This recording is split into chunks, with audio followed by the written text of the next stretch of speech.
Hi there, folks. How you doing? I'm the Reverend Danny Crosby, a Unitarian minister serving congregations in Altrincham and in Urmston in the northwest of England. And today I'm offering you a devotion. It's offered as a balm for the heart, the mind, the spirit, and the soul. And the title for today's little adventure is rather curiously titled, "The Stray Dog Philosophers Dare to Enter the Arena." And as my good friend, the poet Oliver James Lomax said, it sounds like one of his titles, and it probably does. He can nick it if he wants to write a poem around this sort of area today. But anyway, hope it speaks to you. But let's begin by inviting a loving presence to be here amongst us and to awaken from deep, deep within us all. I have lit the flame of freedom in this cup of belonging, acceptance, and love. And I bid you welcome. Know that you're welcome. Know that you are welcome in the spirit of love, in the spirit of openness, in the spirit of reverence.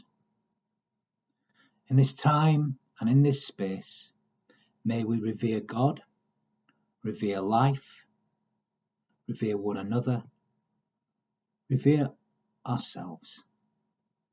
In this time and in this space, may we find peace, rest, comfort, and challenge. In this time and in this space, may we know what community means and what meaning means itself. May we find meaning in our lives. May we know love. May we know that we are loved, that we are accepted, that we are encouraged to be all that we were born to be. May we know that we are welcome here in life, no matter who we are, no matter where we have been, no matter where we are going on this journey, this mystery, that we are welcome here, that at the core of our being there is a love, and that we are accepted, wanted, needed, and loved. And may we extend that welcome to all that we meet this day. Amen. It seems that everywhere I go at the moment, I'm surrounded by dogs. They're just everywhere. And they come in so many shapes and sizes, each adorable in their own way. There was a giant Newfoundland outside Cafe Nero the other day. I went to say hello to him, and as he got up, he almost knocked over all the tables outside. He certainly spilled coffee everywhere. Not sure he was quite aware of his size, or maybe he was just excited, thinking I had something to give him to eat. He was a friendly fella and a very big boy. I had a panicky moment again the other day as I walked past the couple of friends I see outside usually with the old chocolate Labrador, Connie. She wasn't there again for a day or two, and my heart was kind of sad because I know she's a bit of an old girl. But she was there again yesterday, and I went up to the woman and said, I've been worried the last couple of days. I daren't ask just in case poor old Connie had gone, but apparently she'd just been on holiday for a couple of days, so it's kind of nice, really. There's loads of puppies everywhere as well, all kinds of little house dogs all around town. They all put a broad, beaming smile on my face as I walk around town. I know a lot of folks got dogs during the lockdown, and I'm also aware how expensive they are these days. And there's a bit of a concern in me that as we continue to return to normality, that people will struggle to keep them. I do hope that doesn't happen. I'm thinking of getting one myself when I move back into the chapel house, but we shall see. I have a very busy and full life, so whether that's right or not, we shall see. Anyway, enough about that. It's not what you came here to hear, is it? Well, maybe it is, I don't know. But did you know that there is an ancient school in ancient Greek philosophy that's named after dogs? Did you know that? Do you know which one it was? Well, this might surprise you to hear this, but it was the Cynics. How and why were the Cynics named after dogs? Because dogs do not appear to be cynical animals, do they? Quite the opposite, really. Well, to be fair, cynicism ain't what it used to be. That sounds a bit cynical itself, doesn't it? But it's true. The word maybe not doesn't mean it, like so many words in the English language. It might not mean exactly what it once meant. But the word cynic itself comes from the ancient Greek word cynikos, which meant dog-like or churlish. Although some suggest that the word kun, that made up the word kunikos, actually takes its origin from Konosanges, or something like that, I don't know how it's pronounced, which was the gymnasium where the early critics were taught by Antisthenes and those that followed him. So those that followed this philosopher Antisthenes were considered his faithful hounds. So that's another theory as to why they were named after dogs, the Cynics. Whatever the origins of the word, the Cynics became known as the stray dog philosophers. So not the domesticated dog, it's a particular type of dog. The Cynics were the stray dog philosophers.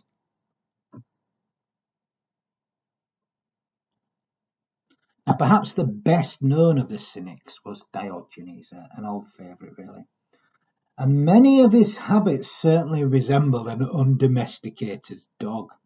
He loved basking naked on the lawn while his fellow philosophers talked and debated on the porch. As they debated the mysteries of the cosmos, Diogenes preferred to soak up the sun's rays.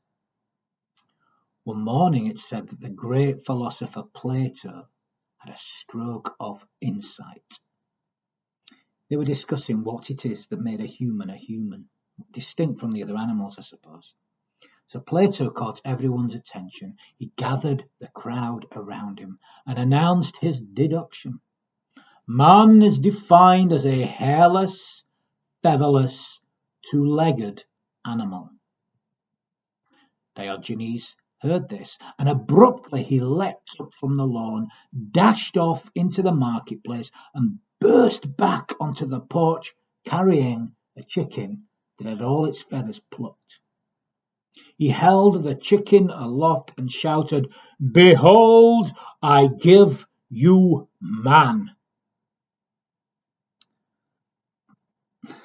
Yes, that's classic of the Cynics, really, putting people in their place when we think we're a bit too clever. Although I'm sure if he was a real dog, I'm sure he'd have been more interested in scoffing the chicken than trying to put Plato down, I think. Bringing Plato down to the ground level, grounding the great man himself. It said that Diogenes could often be found wandering through the streets in the midday sun, squinting and strangely holding up a lantern to find his way, claiming that he was looking for an honest man. It said he lived in a hollowed out barrel or maybe a large jar, others have said, and he would wheel the barrow through the streets. It was his only possession, except for some time he had a wooden bowl which he would eat and drink from. Rather like a dog, I suppose, if you think about it. But he destroyed this bowl as a protest against the fakeness of society after seeing a boy slave drinking water with his cupped hands. So he even refused the bowl. He rejected much of life. It's said that he was the son of a banker, actually, and one of the reasons he rejected all monetary things, maybe that was his first protest. Who knows? It's hard to know about these folk, isn't it? The ancient Greek Cynics protested against society in an attempt, really, to mitigate the dangers of hubris. The Greeks were obsessed with the dangers of hubris, this idea that humans believed that they were gods and mortals. They thought it was the most dangerous thing. They believed that virtue was the only good and that self-control was the only means of achieving this good. They rejected what they saw as the falseness of the time. They were known as the stray dog philosophers. Not the domesticated dogs that we see on those nice leads wandering around town, I see all the time. No, they were the stray dog philosophers. They rejected the luxury of home living and personal hygiene, and they believed that the best way to get their message across to the general public was to verbally abuse them and expel bodily fluids on them as they went about their daily business. Is that dog-like? Well, perhaps some very feral dogs, perhaps, yeah. I guess, it's only a guess, a suspicion, if you like, that the phrase to sling mud, maybe that had its origins in the Cynics. Although they slung more than mud, it was dirt. If I'm not going to say exactly, but they slung it about to dirty protests. I think they probably invented those two.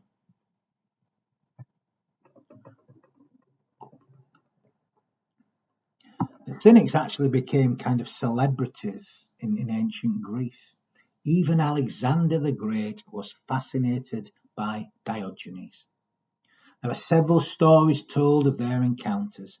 It's said that one day Diogenes was philosophizing to great crowds and Alexander demanded a private attendance with him. But Diogenes was not very impressed and he ignored the great man's request.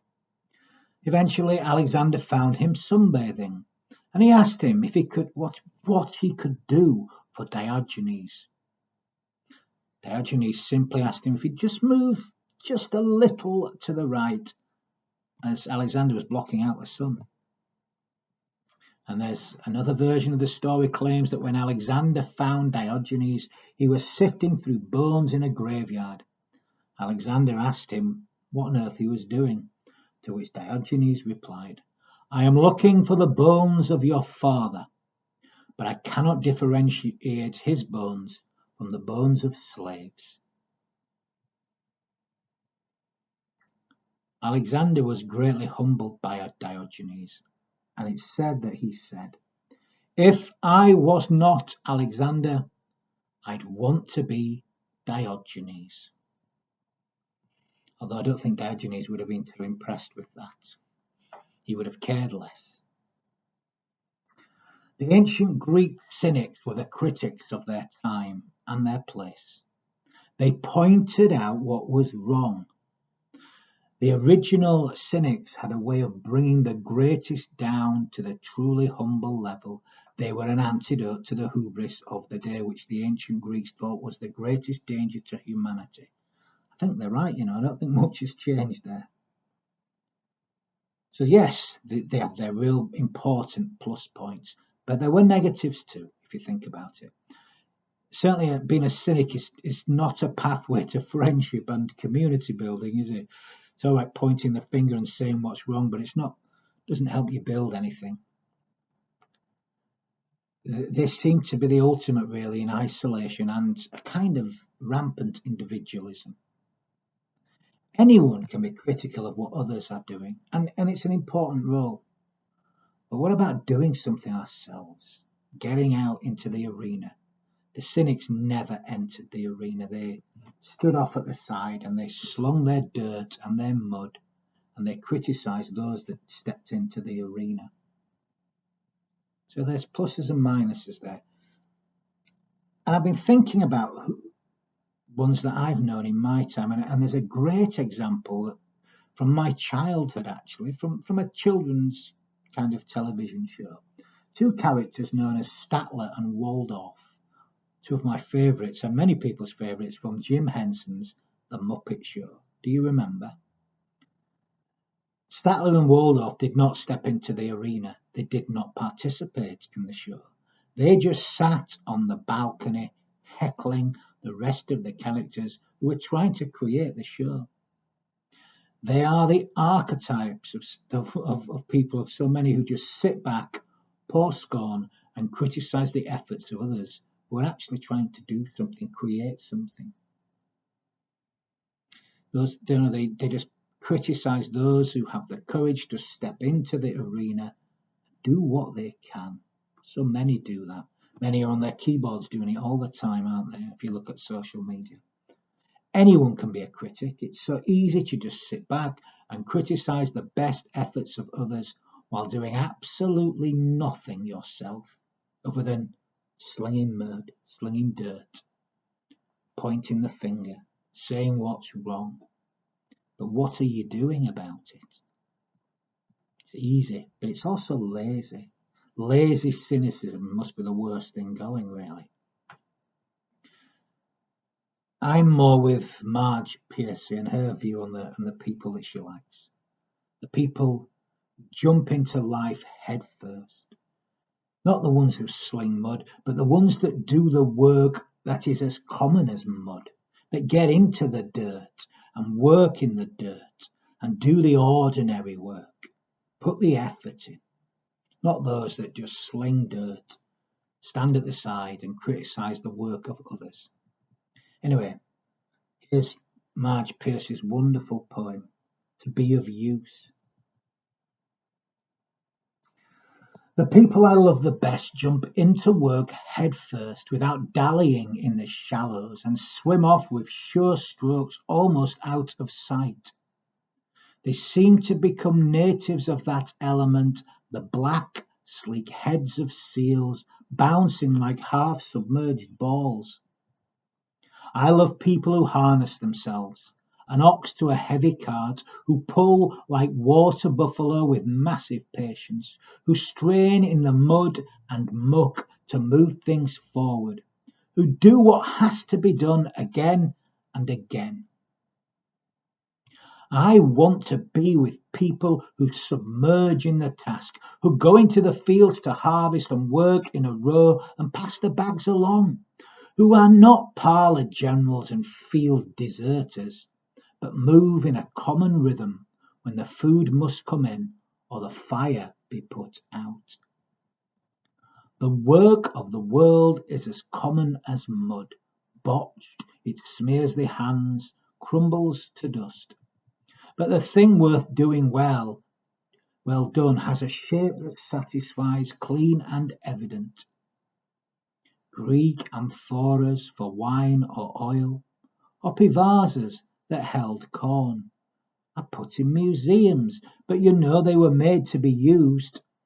The picture cries for water to carry, and a person for work that is real.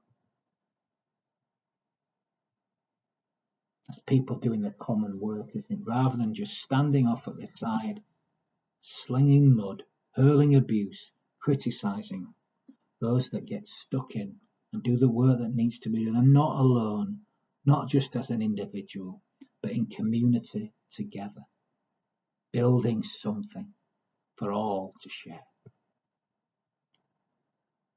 Statler and Waldorf are archetypes of the critic. They do resemble the cynics of ancient Greece. They sling the mud, they stand apart, and they just pour scorn. There is a role for this, of course there is. There is a role for being critical of those in power. It keeps them humble, it keeps them grounded, it keeps them level-headed. It saves us from the danger of their hubris. But just doing that doesn't necessarily contribute. Show us a better way if their way isn't any good. Show us what can be done rather than just slinging mud. Do the common work of in the mud, of dirt. And just slinging the mud doesn't encourage folk to truly play their part, to participate in the arena of life. It's easy to be a critic, to cynically dissect, to pull apart what others do. Social media's full of critics of all types. Critics who have opinions on anything and everything, but lack the expertise because they've never done it or done anything. All they've done is criticise others. Learn something. Don't just pull apart the experts who've taken years learning about these things. We're increasingly living in an era of the anti-expert, where just because you've done your own research, you think you know something. Really? You've read a few articles on the internet. It amazes me how a person can believe that just by reading a few articles on the internet, they're an expert at something. Incredible, really. Somebody who dedicated their life to a subject are suddenly ridiculed, said they don't know what they're talking about, or they're up to no good. Or is that me just being cynical? Perhaps it is.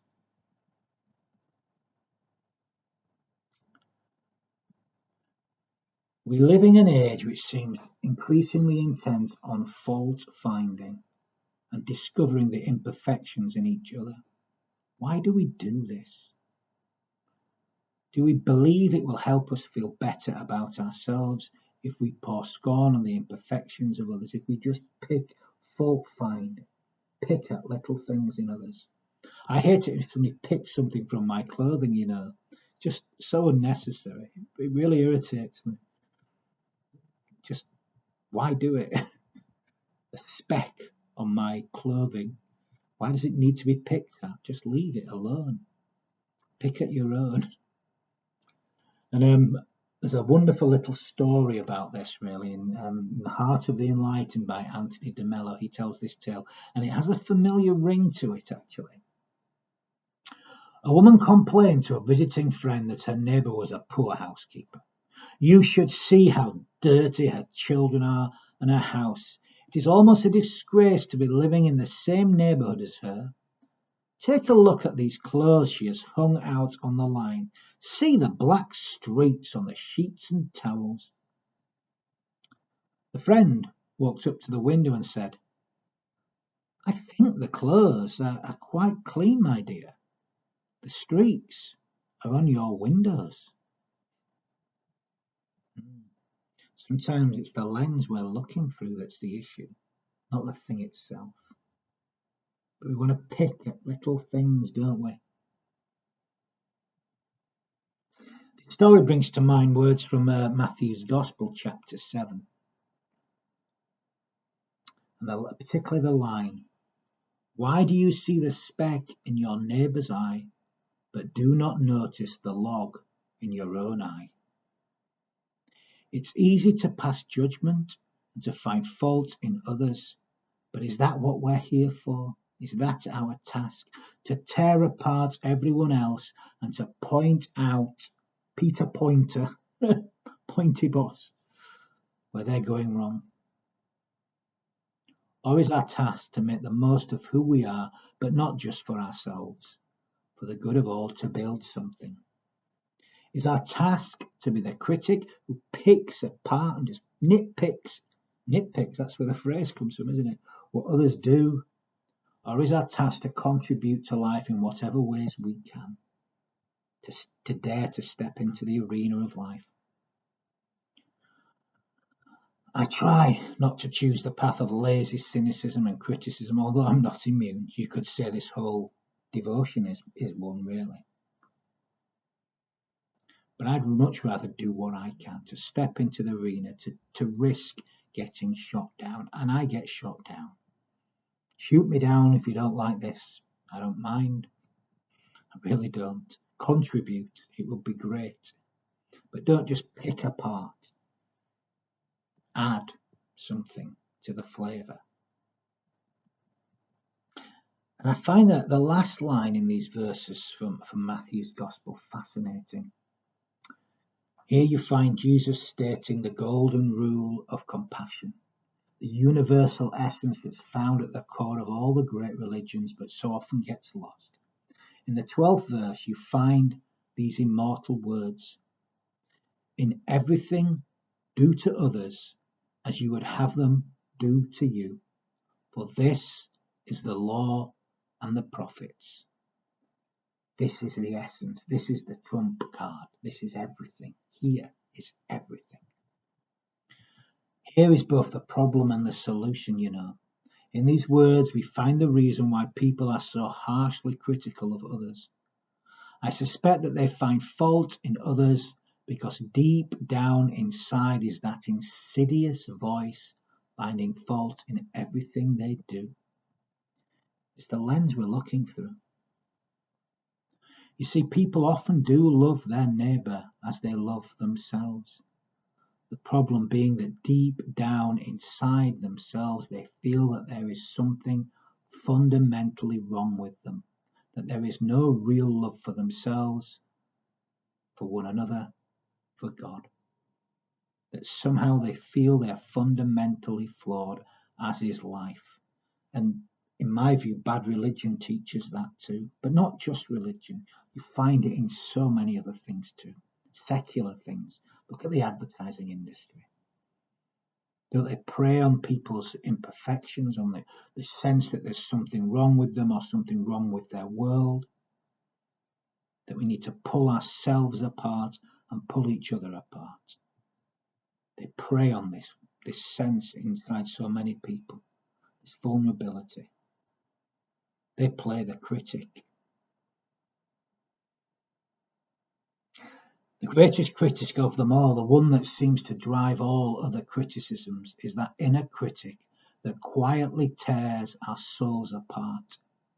I suspect that we find fault in others so as to deflect from that voice that eats away at everything loving and good within ourselves, within our world, within everything for that matter, really. It eats away at everything so that everything is wrong. So it kind of leads to a kind of nihilism, really. What's the point of doing everything because everything is wrong? What was it, that great song by Lard? That used to be my mantra. Avoid everything, avoid everything, avoid everything, avoid everything because everything is wrong and everything is bad. What a way to live life. Just sling your mud, pull it all down. Do not enter the arena, and if someone does, throw dirt at them, mock them, find fault with them. Is that the way to live?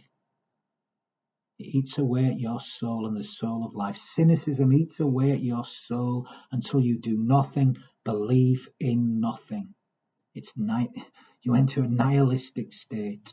And if you enter the nihilistic state of being, anything goes really, because there's no morality left. Barbarity will rule. Cynicism so soon, so quickly can descend into nihilism, which I think is perhaps the worst form of emotional cowardice, spiritual cowardice, nihilism, when nothing matters. You believe in nothing. And then anything goes, because nothing matters.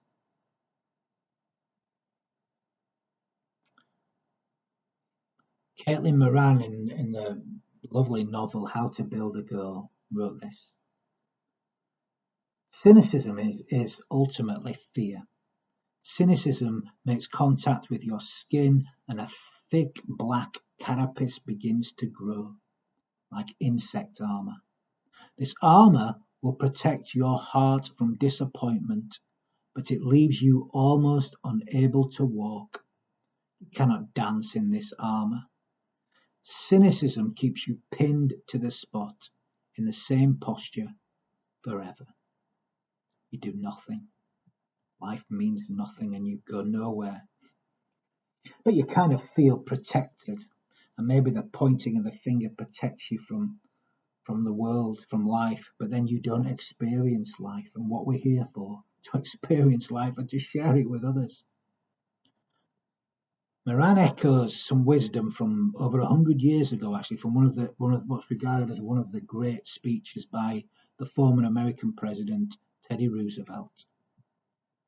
On the 23rd of April, 1910, former US President Theodore Teddy Roosevelt took to the podium in the Sorbonne in Paris and delivered what has been considered one of the great speeches. It was titled Citizenship in a Republic. And I'm just going to share a couple of extracts from it. Excuse my accent, because I ain't Teddy Roosevelt.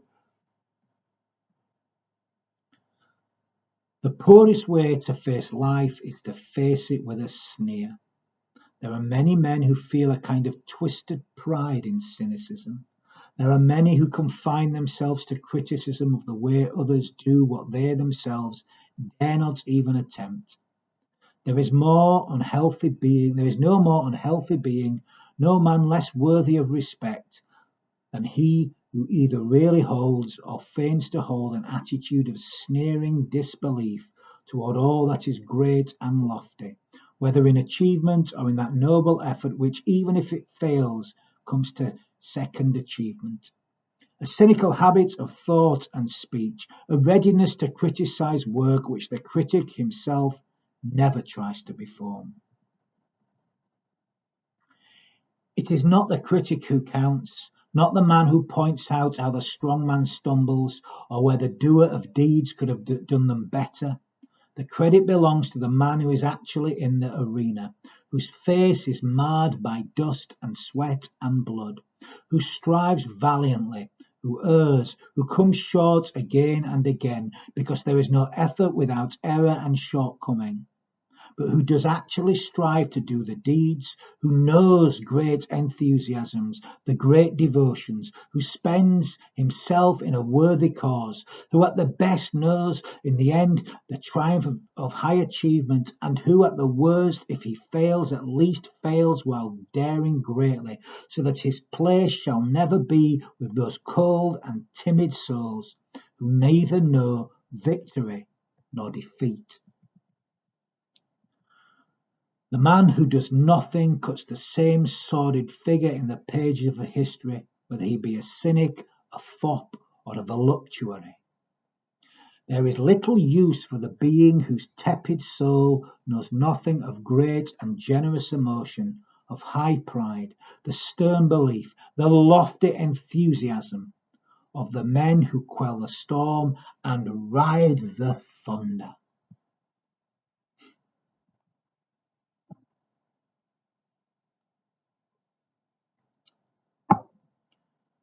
Great language, don't you think? Maybe you don't. I don't know.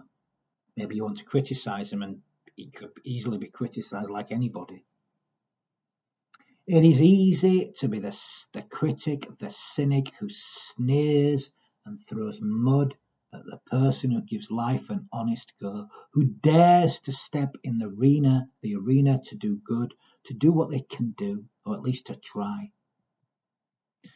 It says something of our age that one of the worst things a person can be today is what's called a so-called do-gooder. That's like a terrible thing to be. Since when is doing good a negative thing? Well, in this cynical age, it seems. You do-gooder. You know what? Call me a do-gooder if I do good. Please, I wear it as a badge of honour. I don't take that as anything other than that. It's a badge of honour. Wear it proudly. Do good. I wish we need to do blooming good. Get in there and do the ordinary work that's like mud in the dirt of life. Don't sling the dirt. Do something with it. Form something from the clay. Don't just throw it at each other. You see, too often we mistake critical thinking for sneering cynicism. Critical thinking, of course, is vital, but it needs to be constructive. Today, the cynic seems to have an even more powerful voice than they did in the past. It's almost like the critic and the cynic is the most important person in the world, the one that people listen to. Today, they might not sling dirt or mud. Instead, they just join in forums on the internet and social media and tear apart those who dare to put their head above the parapet and step into the arena and do good. Just a decade, but it's been around for a long time. It just seems to get louder, louder and louder. They have a louder voice, more listen to them. People make a career out of it. Just a decade or so after Roosevelt's speech, Bertrand Russell asserted, construction and destruction alike satisfy the will to power, but construction as a rule gives more satisfaction to the person who can achieve it. There's no satisfaction in just cynically pulling it all down. Not really. Or maybe a momentary one where you feel a little superior, but it's not real. It's not sustained. It doesn't mean anything. Those who enter the arena and give things a go, even if they fail, will find satisfaction at a deep, deep fundamental level. Those who cynically sneer, sling mud, and point out the imperfections will likely live lives where they get no satisfaction. So I'm not going to start singing, but you can if you want at home. You can get no satisfaction.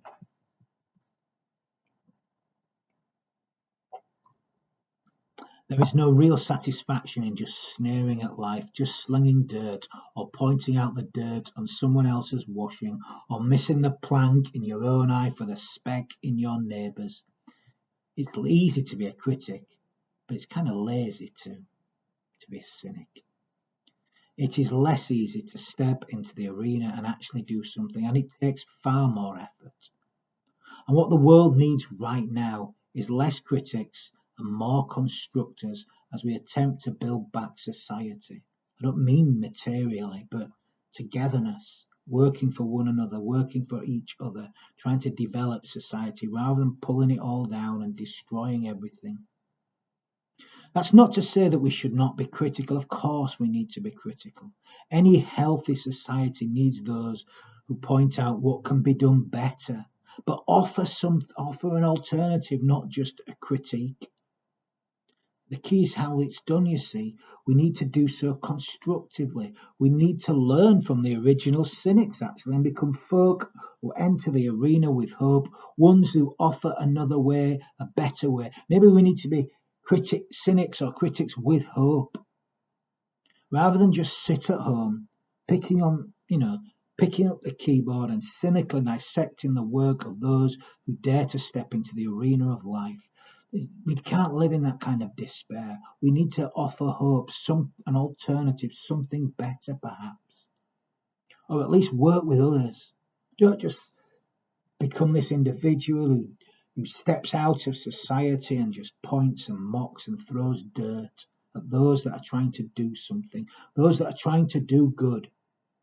Let's cheer on the do-gooder. Let's give them a medal rather than pour scorn, if you like, if it encourages them. Don't mean literally a medal. Let's add something to the flavour, to the mix, rather than taking away. I'm going to leave you with a question or a thought. Maybe it's not a question, I'm not sure really. I'm just asking. Are you going to be a mudslinger? Or are you going to be an encourager? Or even better than encourager, a constructor? Are you going to add something? Are you going to take something away? What have you got to give to life rather than just cynically dissecting what others are doing? What can you give today and in the days to come and encourage those around you to do the same? What can you do? It's up to you. It's up to me. It's up to all of us. What's it going to be? What are we going to do? I'll leave that with you. And if you like, or if you don't like this, what I've been saying, offer your thoughts. Try and do it constructively, but if you just want to sling some mud, I can take it. It won't stop me. You can't keep me down. Amen. So I'm going to offer some words of blessing to end this little chip of a devotion. We can all bless. We bless by offering encouragement, really, by cheering on. When we do so also by giving our hearts to life. So let's give our whole hearts to life. Let's bless life with our presence, with our being, with our simple human being. So I offer these final words of blessing. May the Spirit of love open our eyes. May it shine light even on the darkest of days. May we recognize the sacredness of one another, the sacredness of all life. May we do so by blessing life with our presence. May we experience a thickening of time in all of life. May we make all ground holy ground by blessing it with our presence, by giving what we can, by doing what we're able, by being a part of the construction rather than the destruction of life. And may we do so in all that we feel, in all that we think, in all that we say, and in all that we do. Amen.